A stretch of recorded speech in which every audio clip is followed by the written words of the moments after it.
I'm Luke. And I'm Emily. And we're renovating our house. Again.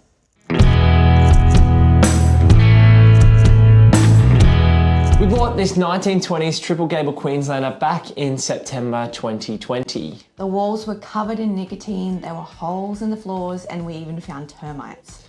We spent several months renovating the entire place from painting to tiling to a brand new kitchen. But it's been a few years, and with our second baby on the way, we're already outgrowing this small 2-bedroom home. Wow, I can't believe it's been 4 years already since we got the keys to this little Queenslander. It still feels like yesterday we were sugar soaping the walls and figuring out how to tile that bathroom ourselves. We've come a long way since then. Remember the day we found termites in the kitchen floor? Oh my goodness, don't remind me. I'd say the best part was seeing it all come together. Yeah, and the accomplishment of doing it ourselves, that was really rewarding.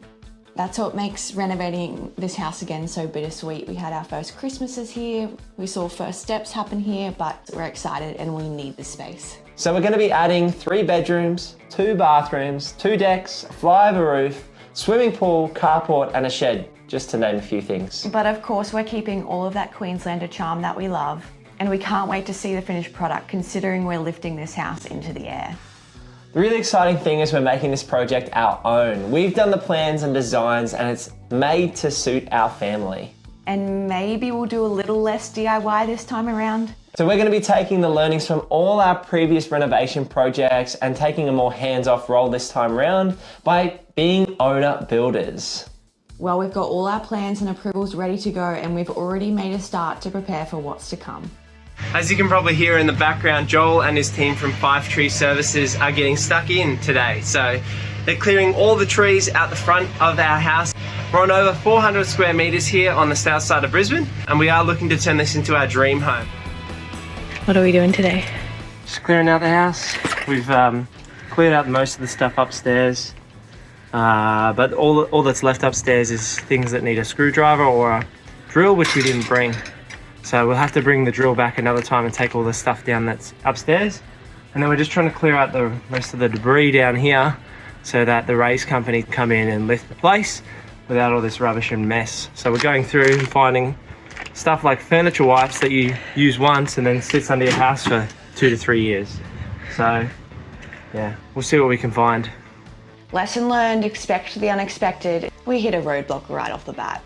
Now you would think disconnecting the power is a pretty straightforward task, but dealing with Energex is no mean feat. So we ended up waiting weeks for the job to get done. But hey, at least we had some time to mentally prepare for the chaos to come.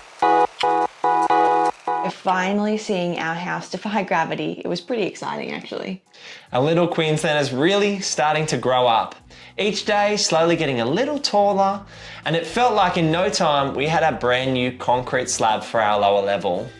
Our chippy started working wonders, giving us a real sense of the space, and you can really visualize the bedrooms and bathrooms that up until now have just been on paper. Did you call me? Yeah. Hello, welcome to our home. This is the triple gable Queenslander, and we're going to give you an update of where things are at. So they've currently sheeted. I'm going to take you on a walkthrough as to what our home is looking like so far. So come on in. So this is our entryway. Here we've got 3 big windows, so they're going to let a lot of light in. We're going to have some fluted wall that runs around a curve here, so nice paneling there. And then we're going to have a set of stairs that run straight up to the next level. So we're really excited about this space, that it carries you into the home and that you need to come past all these windows. So this is going to be the kids' living space / hangout for downstairs out towards the pool and the back deck. So here we're going to have the stairs running up, and underneath we're going to have a nice little couch set or bean bags and things like that. So we're going to have a wall mounted TV probably in the middle here. So let's have a quick look out back just to show you how the pool's going. So this is our swimming pool. Well, not much of a swimming pool at this point, but this is the pad or the concrete pad for the swimming pool. So we're doing a plungy max, which is 6 meters by 3 meters. So in about 3 weeks time, the pool's going to be put in place here, and then we're going to backfill, build a deck around it as well, and so it should be flush from the back of the house. So I'm really excited to go for a swim soon. It's going to be good.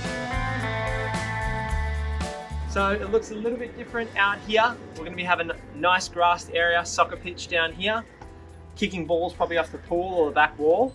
But we're going to have a lower back deck here, an upper back deck with a flyover roof, Nice big entertaining space off the upstairs. And then we've got our master bedroom off to the side. Let's go through and take a look at the bedrooms. So before we go through to bedroom number 1, which is the kids' room, we're in love with this curved wall. Curves are definitely still in. I feel like they've been in for a little while now, but we just love the curved feature. It's one of our big features for the home. We were really excited about it when we did it in our plans. So this is one of our big features, and the stairs we're spending a bit more money on as well. So we're really excited to show you, because we're going to be putting, it's going to be our artwork, the stairs and the curved wall.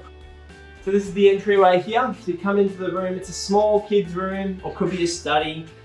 We're not doing built-ins, which is probably a little bit controversial.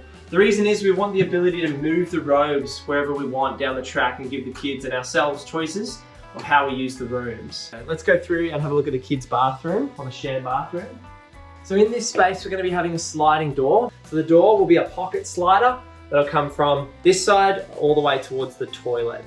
Now the plan here is to have a massive vanity. So it might have to be a little bit thinner, so might not be full depth. So on one side we've got the bathtub. It's probably going to be about this big in here. And then we're going to have the shower on the other side with the shower head off the wall here. So this is the other kid's bedroom. It's got a turned entry here. So you turn in to make it into the room. The nice thing about this room is it's got 2 windows. So I can definitely see a couple of kids chatting to each other through their windows at night when they probably shouldn't be. We did deliberately make that idea of not having windows on the very front for this room, just to give this room a bit more privacy. And if cars are pulling up at night in the carport or in the garage, we didn't want that light shining through. Before we go to the master, we might have a little look at our mud/laundry room. Emily's very excited about this space. I am too, but she's probably more excited than I am. The great thing about this space is we've got a whole galley.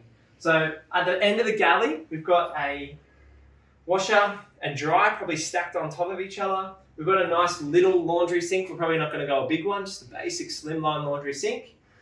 Then we're going to have some cupboards. So we're planning having a lot of storage all the way, probably just shy of the end here. This is our mudroom. This is where we can throw shoes, football bags. I'm going to claim one of these cupboards, I'm sure, for football equipment.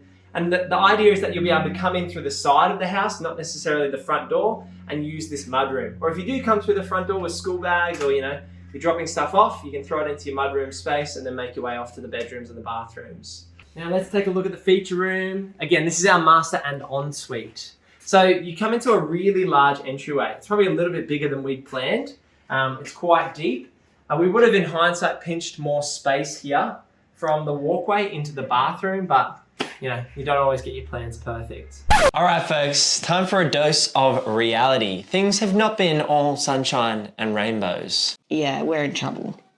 So what's gone wrong already? Well, our concreter might have mismeasured a few of the locations of where the bathrooms are, especially in our master ensuite. Yep, so that means our bathroom is pretty small. We could maybe fit a 600 vanity and the toilet and a 900 wide shower. He was out by 60 centimetres, would you believe? Not 6 centimetres, 60 centimetres. Now that means our bathroom is 60 centimetres smaller, our front room is actually 30 centimetres larger, and this has caused some issues with our staircase. With that front room being larger, it really cuts into the walkway between the stairs and the rest of the hallway to the bedrooms. Thankfully, we have a curved wall in our design, so we've created a bit more space when you're walking past the stairs to get to our bedrooms and to get down into our hallways. But that's meant we'd have to push our stairs back all the way compared to our original plans as far back into the house. So the real question is, can we still fit our stairs now that that front room is 30 centimetres larger and we've changed the spaces a little bit? We spent so much time planning this layout, and for this sort of thing to go wrong so early in the piece, it's like frustrating. So frustrating. You plan and you plan and you plan a little more, but things just don't go right on building sites, and we've come into our first big problems here at our dream home. When it comes to the bathroom, we're sort of faced with a tough choice. Either we live with a smaller bathroom and an unusually wide hallway, or we spend the money to jack up the concrete again and get our chippies to move the wall they've already built. It's a really tough decision to make. Yeah, we need to work out what we want to do with the space, and yeah, we're going back to the drawing board on this one. We've barely even started this renovation, and it already feels like we're behind schedule and over budget.